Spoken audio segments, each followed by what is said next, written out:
My name is Toya Lillard, and I am the Executive Director of Vibe Theater Experience and have been Executive Director at Vibe for 9 years now.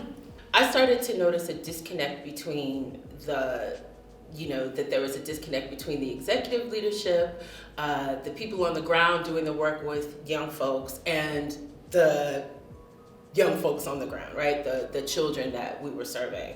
That the executive leadership tended to be white, that the teaching artist faculty at the New York Philharmonic, it was also predominantly white with a few people of color sprinkled throughout. In other nonprofits, there seemed to be the most people of color on staff would be the teaching artists, what we would call the foot soldiers, the sort of beginning staff, right?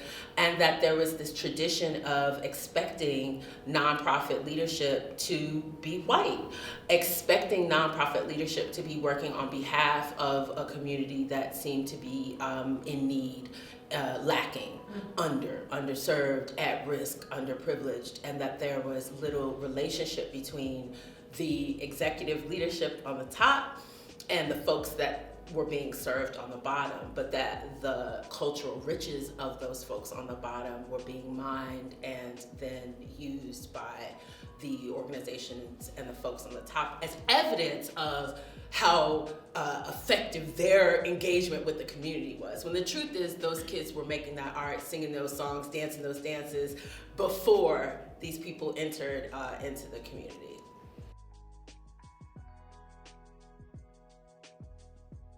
Support the List of Demands campaign, #rebuild, #reconcile, #reimagine. Follow it on Twitter, Instagram, Facebook. Follow the New York City Arts and Ed Roundtable's social media.